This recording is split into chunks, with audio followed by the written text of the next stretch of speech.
नमस्कार साथियों, वंदे मातरम, इनकलाब जिंदाबाद। जैसा कि आप सभी लोग जानते हैं, पुराने वीडियो में मैंने कहा भी था, जिसमें कि मैंने पहले मूल विषय को रखा था कि एक लंबी उपापोह के बाद, एक लंबी रस्साकसी के बाद या कहें कि बीते जो कुछ भी विवाद चल रहा था, उसके बाद कोर्ट ने पंचायत चुनावों पर जो रोक लगी थी, उसे हटा दिया है। कल ही जब ये डिसीजन आया कोर्ट का कि पंचायत चुनावों पर जो लगी रोक है, उसको हटा दिया जाएगा, तो उसके बाद एक वीडियो भी हमारे द्वारा बनाया गया था, जिसमें कि मैंने कहा था कि हम क्षेत्र के जितने प्रतिनिधि हैं, जो लोग चुनाव लड़ रहे हैं, चाहे वो किसी भी चीज़ का चुनाव लड़ रहे हैं, प्रधान का चुनाव हो सकता है, बीडीसी का चुनाव हो सकता है, जिला पंचायत का चुनाव हो सकता है। तो हम प्रतिनिधियों से बात करेंगे, उनके विचारों को जानेंगे कि वे किस तरीके के विचार रखते हैं, उनका कार्य विजन क्या है, वे किस तरीके की योजनाएँ अपने क्षेत्र में लाना चाहते हैं। जो भी चीज़ें हैं, उनका मतलब विचार क्या है, अपने क्षेत्र की जनता को लेकर के, क्षेत्र की जनता के विकास को लेकर के। तो उसमें हम लोगों से संवाद करेंगे। तो उसी क्रम में आज हमारे साथ हमारे एक बड़े भाई, जो कि राष्ट्रवादी विचारधारा ही रखते हैं, राष्ट्रवादी विचारधारा से संबंधित हैं और पूर्व में एबीवीपी से कॉलेज के अध्यक्ष भी रहे हैं अल्मोड़ा कैंपस से, अक्षित पांडे जी, आज हमारे साथ हैं। तो जो बातें मैंने पुराने वीडियो में कही थी, उन सारी बातों को लेकर के आज की चर्चा अक्षित पांडे जी के साथ करेंगे। तो इसी क्रम में हमारे साथ मौजूद हैं पूर्व अध्यक्ष छात्र संघ बड़े भाई अक्षित पांडे जी। सबसे पहले बड़े भाई आपका स्वागत है, अभिनंदन है। और जैसा कि मेरी आपसे फ़ोन पर भी बात हुई थी, मैंने आपसे कहा था कि आपका क्या विज़न है, क्या आप विचार रखते हैं, क्षेत्र की जनता के लिए आप क्या काम करना चाहते हैं और भी बहुत सारी बात है। तो उसी को लेकर के सबसे पहली बात तो आपने समय दिया और जो बात मैं कह रहा था कि आपके विचार हम लोगों तक पहुँचाना चाहते हैं और बातों को लोगों तक इसलिए पहुँचाना चाहते हैं ताकि लोगों को पता चले कि आखिर आप जनता के लिए क्या सोचते हैं। आप उनके लिए क्या काम करना चाहते हैं, आपका विज़न क्या है, आपकी कार्य योजना क्या है। तो उसके लिए आपने समय दिया, आपका धन्यवाद। और मैं नज़दीक ना कहते हुए सीधे अपने प्रश्नों पर ही आऊँगा। तो कैसे हैं आप? बहुत बढ़िया आशीष जी। आप बताइए। बस सब बढ़िया एकदम। सबसे पहली बात शुरुआत से ही करते हैं। आपके आज तक के सफ़र के बारे में पूछना चाहते हैं। मैं चाहता हूँ कि जनता इस बारे में भी जानना चाहेगी कि आपका आज तक का सफ़र कैसा रहा? आपने क्या किया, क्या पढ़ाई करी, उसके बाद क्या चीज़ें रही? इस बारे में कुछ बताइए। आप सभी को नमस्कार और धन्यवाद आपका मुझे समय देने के लिए, अपना महत्वपूर्ण समय देने के लिए बहुत-बहुत धन्यवाद। मेरा नाम अक्षित पांडे है और मैं अल्मोड़ा से ही हूँ, मैं घुरसों गाँव से हूँ और मेरा जो प्रारंभिक शिक्षा रही मैं हल्द्वानी से पढ़ा हूँ। मैं 8th क्लास तक बेंसन स्कूल में पढ़ा हूँ, हल्द्वानी मुखानी। उसके बाद फिर मैं 8th से 12th बेरशुबा स्कूल में पढ़ा हूँ और फिर मैंने ग्रेजुएशन वहीं से करी, हल्द्वानी से ही बीबीए किया। उसके बाद फिर मैं जॉब करने के लिए दिल्ली चले गया। जैसे हर बच्चे का एक सपना होता है कि हम नौकरी करेंगे, बाहर चले जाएँगे, आत्मनिर्भर बनेंगे, तो मैं वो करने के लिए दिल्ली चला गया। दिल्ली मैंने 1 डेढ़ साल विप्रो में जॉब किया और विप्रो एक आप सभी लोग जानते हैं अज़ीम प्रेमजी का है और एक मल्टीनेशनल्स है, इंडिया का सबसे बड़ा मल्टीनेशनल भी है। तो वहाँ जॉब करी, 1 डेढ़ साल बाद वापस आ गया, मन भर गया, वहाँ का रहन-सहन सब कुछ अच्छा-सा नहीं लगा, तो मैं घर वापस आ गया। फिर जब अल्मोड़ा आया, मैंने एलएलबी में एडमिशन लिया। एलएलबी में जब एडमिशन लिया, उसके बाद कॉलेज में चुनाव होते थे, मैं देखता था। कॉलेज के चुनाव तो हल्द्वानी के भी बचपन से देखे हैं। हल्द्वानी के इतने छात्र संघ के अध्यक्ष देखे हैं, राम सिंह कैडा जी हों, पप्पू कौटिल्य जी हों और चाहे ये इधर एक भुवनेश बिष्ट जी थे, जो बल्कि आत्मधाम में जिनकी मृत्यु भी हो गई थी। इन सबको बहुत नज़दीक से देखा था। तो जब अल्मोड़ा आया, चुनावों में एक वो भी रहा देखा यहाँ उस समय राजेंद्र सिंह राठौर जी छात्र संघ के तैयारी कर रहे थे, हुँ। तो उनका उनका सपोर्ट किया। उसके बाद अशोक कनवाल जी का किया। तो उसके बाद 2015 में छात्र संघ का अध्यक्ष का चुनाव भी लड़ा और यहाँ के जितने अल्मोड़ा के युवा थे, छात्र-छात्रा हमारे कॉलेज के थे, उन सब ने मुझे छात्र संघ का अध्यक्ष बनाकर सेवा करने का मौका भी दिया। अब आज मैं 2015 की बात बता रहा हूँ, आज 10 साल पूरे हो गए हैं, आज 2025 है और पंचायती चुनाव में पुनः एक बार मेरा मन करता है, मैं जब क्षेत्र की स्थिति देखता हूँ क्योंकि कई प्रतिनिधि इस क्षेत्र से बने हैं। चाहे वो हम ग्राम प्रधान की बात करें, क्षेत्र पंचायत की बात करें, जिला पंचायत की बात करें और जब मैं देखता हूँ कि स्थिति जो हमारे क्षेत्र की है, जस की तस है। तो इसीलिए अब मेरा मन हुआ कि इस बार हाँ, अपने क्षेत्र में काम करेंगे, क्षेत्र के युवाओं के लिए काम करेंगे, महिलाओं के लिए काम करेंगे। तो उसी लिए आज मैं आप लोगों के बीच हूँ और अपनी बल्टा जिला पंचायत मेरी जिला पंचायत का नाम है, मेरा क्षेत्र बल्टा जिला पंचायत है और इसी जिला पंचायत से मैं जिला पंचायत सदस्य का प्रत्याशी भी हूँ। अक्षित जी, आपने कहा कि आपने जॉब भी करी। जी। तो उसके बाद एक तरफ जब हम जहाँ पर हम देख रहे हैं कि पलायन की समस्या प्रदेश में बनी हुई है, गाँव की तरफ पलायन की समस्या बहुत ज़्यादा है। हुँ, हुँ, हुँ। युवा कॉर्पोरेट नौकरियों की तरफ भाग रहा है, शहरी चकाचौंध की तरफ भाग रहा हुँ, है। हुँ, हुँ, तो हुँ। उसके बाद आपने शहर छोड़कर गाँव में आने का जो निर्णय लिया, गाँव में आकर चुनाव लड़ने का निर्णय लिया, तो इसको इस विषय में आप कुछ बताइए कि आपने क्यों जिला पंचायत सदस्य का चुनाव लड़ने का निर्णय मतलब क्या सोच कर लिया? देखिए, आपने जैसे एक बात कही राजनीति। हम हर चीज़ को अगर राजनीति से बाँधेंगे, हर चीज़ को राजनीति में हम बात 4 अक्षरों में बात के रख देंगे तो वो कहना ठीक नहीं होगा। हमारे ही समय में हम देखते हैं आपने शायद नाम भी सुना होगा छवि राजावत जी का। हुँ। ये हमारे राजस्थान की हैं राजस्थान की। और जयपुर से 60 किलोमीटर आगे इनका गाँव है। ये एमबीए करी हुई स्टूडेंट है, एमबीए करी हुई थी। इन्होंने जब अपने क्षेत्र में अब पहले जॉब करती थी, इनकी अच्छी खासी जॉब थी, इनका सैलरी पैकेज बहुत अच्छा था। जब ये अपने क्षेत्र में गई, इन्होंने देखा कि स्थिति तो वहीं की वहीं है। जहाँ से हमने शुरू करा था, हम आज इतने बड़े हो गए हैं, हमने ग्रेजुएशन कर लिया, हमने नौकरी में हम लग गए, हम अपना क्षेत्र देख रहे हैं, वहीं का वहीं है। तो इन्होंने अपने क्षेत्र के लिए काम किया। आज ये अपने गाँव से सरपंच भी हैं, राजस्थान से। दूसरा हम आपको बताते हैं इनका, जो हमारे पोपट राव पवार जी हैं, पोपट ये राव। महाराष्ट्र के हैं। ये भी अपने क्षेत्र के सरपंच हैं और इन्होंने अपने गांव के एकमात्र पोस्ट ग्रेजुएट भी, आप समझिए कि आदमी आज पढ़ता है, लिखता है और अपनी रोटी कमाने के लिए बाहर चल देता है। लेकिन इन्होंने अपने गांव का, अपने क्षेत्र का दर्द समझा। इन्होंने जो अपनी शिक्षा दीक्षा थी, अपने क्षेत्र की दशा और दिशा बदलाने के लिए लगाई। चलो अब ये तो हो गए बाहर की बातें, ऐसे कई उदाहरण हैं। हम अपने उत्तराखंड में आते हैं, हमारे अर्जुन सिंह चौहान जी, हमारे नरेंद्र सिंह नेगी जी, आदित्य सिंह नेगी जी, और ज़्यादा दूर ना जाएं, हमारे बड़ैत गांव की, हमारे अल्मोड़ा की द्वाराहाट की बड़ैत गांव की रेखा बिष्ट जी। रेखा बिष्ट जी, आप अगर पढ़ेंगे हमने सोशल मीडिया में, आप सबने देखा होगा, और नहीं देखा तो देखना भी चाहिए। जब युवा कुछ करता है, युवा कुछ अच्छा करता है, तो हम लोगों ने उसका प्रोत्साहन भी करना चाहिए। उन्होंने अपने क्षेत्र में, वो प्रधान है अभी, उन्होंने इतने काम करे हैं कि उनके गांव को डिजिटल गांव के नाम से भी जाने जाने लगा है। तो ये सब उदाहरण है और ये सब बदलाव के लिए आए, अपने नौकरियां छोड़ के अपने क्षेत्र में अपने बदलाव के लिए आए। तो उसी एक बदलाव की मुहिम से जुड़ने के लिए मैं भी इस जिला पंचायत सदस्य का प्रत्याशी बन के आज आप सब लोगों के बीच में मौजूद हूँ। अक्षित जी, आप एक युवा उम्मीदवार हैं और एक युवा उम्मीदवार के रूप में आप क्या चुनौतियां देखते हैं कि क्षेत्र में क्या-क्या चुनौतियां, और युवा के रूप में आप इसको किस तरीके से देखते हैं? देखिए, मुझे ऐसा लगता है क्षेत्र की जो समस्याएं हैं वो हम सबसे छुपी नहीं है। हम उसको ज़रूर हम अनदेखा करते हैं, भले ही हमारे क्षेत्र के कोई भी प्रतिनिधि, विधायक, सांसद क्यों ना हो, हम अपनी क्षेत्र की समस्याओं को अनदेखी करते हैं। हम देखते हैं, आज हम गाँव की तरफ जाते हैं तो हम क्या देखते हैं? हम देखते हैं पलायन, हम देखते हैं पिछड़ापन, हम देखते हैं अवसरों की कमी। ये सबसे बड़ी चुनौतियाँ हैं। देखिए, जो ये ग्राम पंचायत का जो अवधारणा है, वो गांधी जी के ग्राम स्वराज से ली गई थी। और इसमें सबसे मुख्य चीज़ जो मैं महसूस करता हूँ कि डेवलपमेंट को, विकास को शहर से खींचकर, शहर से निकाल कर प्रत्येक ग्रामवासी तक और प्रत्येक ग्राम तक पहुँचाने का काम हमको करना होगा। हम आज देखते हैं कि डिजिटलाइज़ेशन है। डिजिटल मतलब सब कुछ डिजिटल है। मैंने खाना मँगाना है, वो मैं ऑनलाइन ऑर्डर कर देता हूँ। मैंने कुछ सामान मँगाना है, वो मैं सिर्फ़ एक मोबाइल के टच से हमारा सारा काम हो रहा है। लेकिन जब हम ग्राम पंचायतों की तरफ रुख करते हैं, तो हम ये क्या देखते हैं कि डिजिटल साक्षरता का अभाव, आईटी की कम नॉलेज, कंप्यूटर की कम हमें जानकारी, हमें कहीं न कहीं पीछे कर देती है।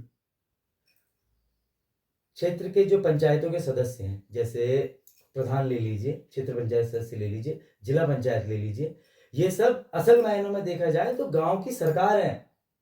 जितनी शक्ति, जितनी ताकत एक विधायक अपने विधानसभा क्षेत्र में रखता है, एक सांसद अपने लोकसभा क्षेत्र में रखता है, उतनी ही ताकत हम सब पंचायत के जो प्रतिनिधि हैं, हम अपनी पंचायतों में रखते हैं, हम अपने क्षेत्र में रखते हैं। हमको ये समझना होगा।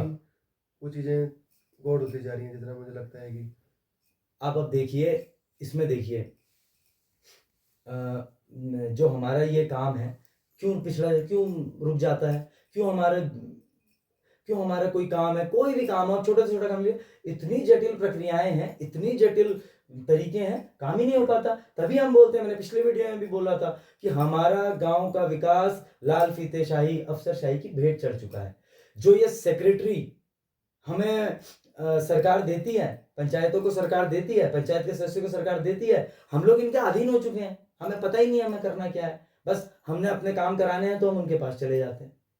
तो हमें इस चीज़ में देखना होगा और सबसे बड़ी चुनौती यही है कि हमें अपनी ताकत पहचाननी होगी, हमें ये पिछड़ापन है, पलायन है और ये रोज़गार है, इन विषयों पे बात करना होगा। युवा के रूप में आपने अपनी चुनौतियाँ बताई। ग्रामीण राजनीति में आप किस तरीके की चुनौतियाँ देखते हैं? मतलब गाँव की जो राजनीति है आपको क्या लगता है कि मतलब किस तरीके से वहाँ पर अच्छा, सुधार अच्छा। आ सकता है? मैं एक ग्रामीण राजनीति में क्या हाँ, चुनौतियाँ हाँ। आप मैं आपको एक बात बताऊँ, जैसे आप तो हमारे छोटे ही भाई हैं, तो मैं एक बात बताऊँ, ग्रामीण राजनीति और राष्ट्रीय राजनीति, इसमें कुछ ज़्यादा फ़र्क है नहीं। हम अगर राष्ट्र की बात करें, हम भारतवर्ष की बात करें, क्या देखते हैं हम चुनौतियाँ उसमें? क्या हम उसमें देखते हैं? उसमें हम देखते हैं जात-पात, छोटी-छोटी जातें हैं, छोटे-छोटे संप्रदाय हैं, भाषाएँ हैं। उन सब से ऊपर उठकर हमने देश के लिए काम करना है। जो भी सरकार चुनी जाती है, उसने देश के उत्थान के लिए काम करना है, देश के डेवलपमेंट के लिए काम करना है। और यही बिल्कुल यही चीज़ हमारे ग्रामीण समाज में भी है। हम जब ग्रामीण क्षेत्र की बात करते हैं, अपने क्षेत्रों की बात करते हैं, ग्रामीण राजनीति की बात करते हैं, तो हम ये देखते हैं कि जात, राठ और बाकली से ऊपर उठकर हमने अपने क्षेत्र के विकास के लिए कार्य करना है। ज़्यादा फ़र्क है नहीं। और जो ग्रामीण हम परिवेश देखते हैं, हम ग्राम सभा देखते हैं, हम ग्राम को देखते हैं, हम गाँव को देखते हैं, तो गाँव हमारे भारतवर्ष का एक छोटा प्रतिरूप भी है। ज़्यादा कुछ हुँ। फ़र्क है नहीं इसमें। अक्षित जी, आप छात्र राजनीति से उठते हुए आए, क्योंकि आप छात्र संघ के अध्यक्ष रहे वहाँ पे कॉलेज में। हुँ। तो आप कॉलेज की राजनीति से इस तरफ आप मुड़े हैं, तो आपको क्या लगता है आप इसको किस तरीके से देखते हैं? कॉलेज की राजनीति से आप इस तरफ मुड़ रहे हैं, तो आपको यहाँ पर क्या चुनौतियाँ दिखती हैं और आप इसको किस तरीके से देखते हैं? मतलब क्या आपको लगता है कि इतना आसान होगा? क्या आपको लगता है कि इस तरीके से आप चुन लिए जाएँगे? क्या आपको लगता है कि आप कॉलेज के काम बताकर चुन लिए जाएँगे? क्या इसको आप किस तरीके से नहीं, देखते हैं? देखिए, मेरे हिसाब से इस तरफ, उस तरफ, इस ओर, उस ओर, ऐसी कोई राजनीति नहीं होती। हमने हुँ, देखिए, जब मैं कॉलेज का अध्यक्ष था 2015 में, तुम भी स्टूडेंट उस कॉलेज के ही थे और तुम हमारे समर्थक भी रहे हो उस समय। तो हमारा जो विश्वविद्यालय है, हुँ, पहाड़ी विश्वविद्यालय है। पहले तो हमारा जो राज्य है, वो एक पहाड़ी राज्य की तर्ज पे बना था, यूपी से जब अलग हुँ, हुआ था। तो इसमें तो चलो एक बहुत बड़ा विषय है, फिर कभी बात करेंगे। लेकिन जब हम बात करते हैं इसकी, हमारे विश्वविद्यालय की, इसमें 75% से ज़्यादा जो स्टूडेंट्स आते हैं, हुँ, 75% से मोर देन 75% जो स्टूडेंट हैं, वो हमारे हैं पहाड़ी क्षेत्रों से आए हुए स्टूडेंट। हाँ, तो पहाड़ के लोगों से, गाँव के लोगों से, मतलब मेरा एक, मैंने पहले भी आप जैसे बात करी थी कि मैं उनको पहले से उनकी जो दिक्कतें हैं, उनकी परेशानियाँ हैं, बहुत करीब से देखी हैं और काम किया है उन परेशानियों को लेके। मैं देखता हूँ, अपने ही गाँव की मैं बात हुँ, करूँ, मैं घुरसों का हूँ, तो अपने ही गाँव की बात करता हूँ। हमारे गाँव में इतने ऐसे कई लोग हैं जो खेती-बाड़ी करते हैं और अपने बच्चों के लिए फीस जुटा रहे हैं। हाँ, वो यहीं नहीं पढ़ा रहे, वो हुँ, बाहर भी पढ़ा रहे हैं अपने बच्चों को, अपनी हैसियत से ज़्यादा कर रहे हैं। तो ऐसे में एक क्षेत्र के प्रतिनिधि का फर्ज बनता है कि उनकी कुछ मदद करी जाए। अब देखिए, हम अपनी छात्रा बहनों की, हमारी जो महिला बहनें हैं, मैं उनकी बात करता हूँ। मैं अपनी बहनों की बात करूँ, मेरी मेरी ताऊ जी की बेटियाँ मेरी 3 हैं, उनको भी मैंने बहुत नज़दीक से देखा है। वो स्कूल भी पढ़ती थी, वो कॉलेज भी पढ़ती थी और घर के काम में भी पूरा हाथ बटाती थी, भले ही वो गोबर निकालना हो, घर की साफ-सफाई हो। और गाँव का जो काम होता था, खेती-बाड़ी, गाय का दूध निकालना, घास लाना, घास काटना, सब कुछ करती थी। तो मुझे ऐसा लगता है कि मैं इन सब चीज़ों को मैंने बहुत नज़दीक से देखा है। तो अब समय है बदलाव का, हम सबको संगठित तो होना पड़ेगा। देखिए, कई सालों से आप पंचायतें चुन रहे हैं और बल्कि मैं जैसे आजकल चुनाव का समय है, तो मैं डोर टू डोर प्रचार में भी जा रहा हूँ। कल ही मैं उसी प्रचार को देखते हुए मैंने सबसे पहले आपको प्रेफ़र किया। मुझे लगा कि आपने पोस्ट देखे लगातार, तो मुझे लगता है कि सबसे ज़्यादा जल्दी मुझे लगता है कि सुविधा रूप से आप हमें मिल जाएँगे। उसके बाद ऐसे बहुत सारे लोगों के साथ भी हमने संवाद करना है, बहुत सारे लोग हैं। आप ही काफ़ी के अच्छे जितने लोग हैं। अपोनेंट आपके जितने हाँ, मुझे लग काफ़ी रहा था काफ़ी बहुत सारे अच्छे लोगों को लोग मैंने हैं। देखा, संजय बिजी का नाम देखा, हाँ, प्रकाश बिजी देखे, इधर कमल बिजी, बहुत सारे लोग बहुत-बहुत। जिनसे मेरा लगातार संवाद जारी है और उनसे जैसे ही मुझे उनका समय मिलेगा तो उनके साथ बात की जाएगी। हाँ, तो उनसे मुझे लगा कि कीजिए। आपके पोस्ट देख कर ही, कि मैं देख रहा था कि घर-घर जा रहे हैं आप, कल ही आपका एक पोस्ट आया था, उसको देख कर के मुझे लगा कि आपसे बात करनी चाहिए पहले। तो इसके साथ ही मैं एक चीज़ और पूछता हूँ कि आपके क्षेत्र की सबसे बड़ी समस्याएँ क्या हैं? और जिनमें कि आप जिनको क्या प्राथमिकता देना चाहेंगे? सबसे बड़ी समस्याएँ आपके क्षेत्र की? देखिए, समस्या सिर्फ़ मेरे क्षेत्र की नहीं है। जो समस्या मेरे क्षेत्र की है, वो समस्या और क्षेत्रों की भी है और समस्या घूम फिर के वही है। क्या क्या क्या प्राथमिकता दें? कौन-कौन सी समस्या आपको लगता है देखिए, कि जो जैसे सबसे मैं ज़्यादा? देखता हूँ, कुछ एक समस्याओं के मैंने बारे आपसे में पहले बताइए। ही बताया, हुँ, हमारा पहाड़ी क्षेत्र है, तो हम खेती-बाड़ी में डिपेंडेंट ज़्यादा रहते हैं। हुँ, खेती-बाड़ी में ज़्यादा डिपेंडेंट रहते हैं और जब मैं देखता हूँ कि यहाँ ज़्यादा ऑप्शन नहीं है, हुँ, कृषि का ऑप्शन नहीं है। मैं ज़्यादा देखता हूँ लोग अपने घर छोड़ते हुए जा रहे हैं, पलायन को देख रहे हैं। पलायन के लिए भाग रहे हैं, नौकरियों के छोटी छोटी नौकरियों के लिए 10-10 15-15 हज़ार की नौकरी के लिए अपना घर छोड़ दे रहे हैं, बचता क्या है, कुछ नहीं। तो मेरा एक विजन ये भी रहेगा कि अगर हम अगर आप लोगों का प्यार आशीर्वाद मुझे मिलता है, मेरे समस्त जो क्षेत्र के लोग हैं, क्षेत्रवासी हैं, उनका प्यार आशीर्वाद मुझे मिलता है, तो सबसे पहले हम काम करेंगे रिवर्स पलायन के लिए। आप देखते हैं, आपने ये सुना होगा मिलेट हाँ, मोटा अनाज।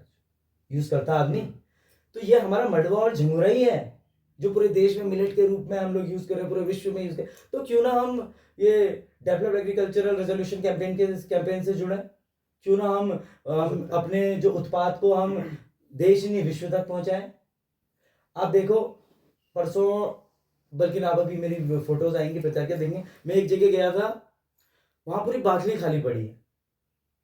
हमारे हमारे प्रदेश में जब वीरचंद गढ़वाली जैसी योजनाएं हैं, ये हॉर्टी टूरिज्म जैसी योजनाएं हैं, दीनदयाल उपाध्याय जैसी जब हमारे पास योजनाएं हैं, तो क्या हम अपनी ये खाली पड़ी बाटलियों को होमस्टे में बदल नहीं सकते हैं? क्यों नहीं कर रहे हैं हम? ये कहीं ना कहीं हमारी कमी है, कहीं ना कहीं क्षेत्र के इच्छा प्रतिनिधि शक्ति भी की बहुत कमी ज्यादा है। जरूरी है। देखो, इच्छा शक्ति आपने कही, मैं आपसे भी ये बात कहता हूँ, हो सब कुछ सकता है, सब कुछ हो सकता है, आपको करना आना चाहिए, करने की आपके अंदर जुनून होना चाहिए। तो ये मेरा एक वो विजन है कि मैं ऐसे इसके तहत काम करेंगे। विजन तो आपका अच्छा है। अगर आप चुन लिए जाते हैं हम्म। तो अगले 6 महीनों के अंदर आपकी प्राथमिकताएं क्या रहेंगी? कोई ऐसे 3 काम, क्योंकि काम तो बहुत सारे हो सकते हैं, कोई 3 काम ऐसे आप बताइए कि जो अगले 6 महीने के अंदर आपकी प्राथमिकताएं रहेंगी। देखिए, आपके पिछले सवाल के जवाब में ही मेरा इस सवाल का जवाब भी, मैंने आपसे कहा मैं रिवर्स पलायन के लिए काम करूंगा। जो हमारे बाहर चले गए हैं उनसे बात करेंगे और उनको समझाएंगे, उनकी बात करेंगे। जैसे मैंने कहा कि अनेक योजनाएं हमारे क्षेत्र के लिए, हमारे बात वही है ना, हमें इसकी साक्षरता का, हम मतलब इसका हमें पता नहीं है, हमारे इसके बारे में जो हम डिजिटल साक्षरता इसकी बात करते हैं, उसकी कमी है ना। हम वही तो मैं आपसे कहना चाह रहा हूँ कि हमें पता हम लोगों को है, लेकिन वो करना कैसे, हम उस चीज से हम कहीं ना कहीं छूट जा रहे हैं पीछे। तो हमको इस चीज के ऊपर काम करना होगा। मेरा एक उद्देश्य ये भी रहेगा कि गांव के प्रत्येक व्यक्ति तक आईटी की नॉलेज, जैसे मैंने पहले भी कहा, आईटी की नॉलेज, कंप्यूटर का थोड़ा बहुत ज्ञान, सब संपूर्ण ज्ञान तो किसी को भी आजकल चीज हर का नहीं चीज हो लगभग सकता। इसी से जुड़ी हुई है, हर चीज डिजिटल है। आपको कुछ भी करना है तो आपको क्लिक करना ही पड़ेगा उस बिल्कुल चीज पे। बिल्कुल बिल्कुल। तो बस मैं इसीलिए मैं आपसे कह रहा हूँ कि मेरा सबसे पहला आपके सवाल में ही मेरा जवाब है कि हम रिवर्स पलायन के लिए काम करेंगे, हम डिजिटल साक्षरता के लिए काम करेंगे, हम आईटी और कंप्यूटर की नॉलेज प्रत्येक ग्रामवासी तक पहुंचाने की, अंतिम छोर पे खड़े ग्रामवासी तक पहुंचाने का काम करेंगे। अक्षय जी, राजनीति में बहुत लोग वादे करते हैं। आप अपने वादों पर जनता का भरोसा कैसे बनाएंगे? अगर मैं कहूं कि आप ये केवल बातें कर रहे हैं, हो सकता है आप जब वहां जाते होंगे तो आपसे लोग कहते होंगे ये बातें, ठीक बातें है तो की जा सकती हैं। तो मैं इस पर किस तरीके से आप, जनता आपके ऊपर क्यों भरोसा करे और कैसे भरोसा करे, आप इस बारे में क्या सोचते हैं? क्योंकि राजनीति में वादे तो सभी लोग करते हैं, जो भी चुनाव लड़ेगा वो वादे करेगा, सीधी सी बात है। ठीक है, मैं एक बात इसको आपको बताऊं, मैं आपसे कह रहा हूँ ना, जैसे मैं प्रचार में जा रहा हूँ, हम्म, कल ही हम लोग मटेला गांव में थे, तो वहां पर एक महिला मिली हमें, हमारी तो माँ के समान थी, जैसे हमारी माता जी हैं, माता के समान थी। तो उन्होंने मुझसे कहा कि तुम वोट मांगने तो आ गए हो, और हर बार ऐसे ही होता है, हर बार ये 5 साल में वोट मांगने आते हैं, उसके बाद हमें जब हम दिखते हैं तो हमसे नजर तक घुमा लेते हैं, हमसे मुंह फेर लेते हैं। तो मैं, अब देखिए, मैं इतना ही कह सकता हूँ कि हमने 10 सालों में कॉलेज में बहुत काम किया है और हमें कॉलेज का ही प्रतिनिधित्व करने का मौका मिला। मैं 2015 में अध्यक्ष था। आप अगर तब का, कभी भी कैसे इतना समय किसी का होता नहीं है, लेकिन आप जनरली भी किसी से पूछ लेंगे तो 10 लाख की किताबें हम कॉलेज में लेके आए थे। उसके बाद हम पे लोगों ने भरोसा करा, हम अगले साल भी हम चुने गए। फिर मतलब तब से मैं देखता आ रहा हूँ कि कहीं ना कहीं लोग हम पे विश्वास जताते रहे, हमारे ही अध्यक्ष इस कॉलेज में बनते रहे। उसका रीजन क्या था? उसका रीजन ये नहीं था कि हम अच्छी अच्छी बातें कर लेते हैं, हम काम करते हैं।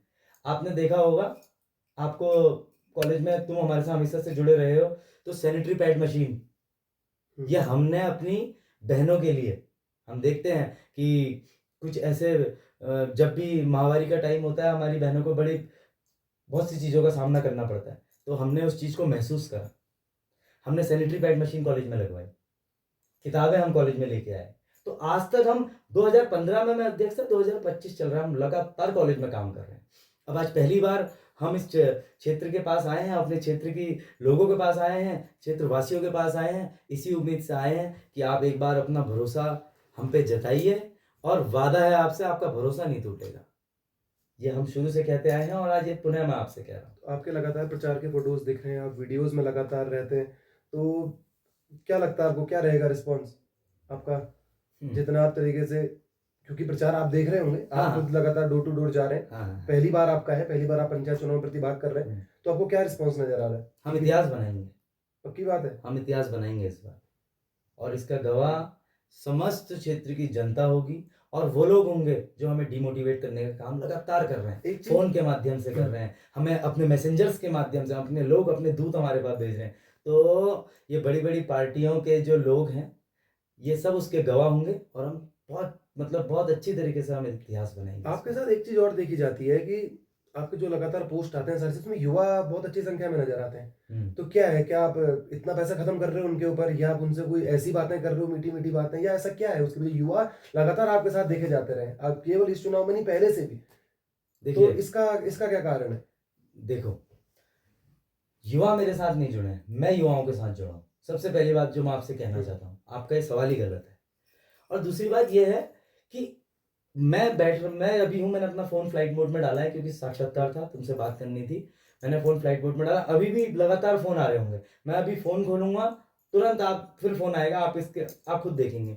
तो रीज़न क्या है, मुझे अब हमारे जितने हमारे गाँव के लोग हैं, हमारे अलग-अलग गाँव के बड़े मटेला के हमारे भाई लोग हों, हमारे बल्टा के हमारे भाई लोग हों, हमारे घनेली के लोग हों, पाकुड़ा के लोग हों, हॉलबाग के लोग हों, ये सब मुझे खुद फ़ोन करते हैं कि आप चुनाव लड़िए।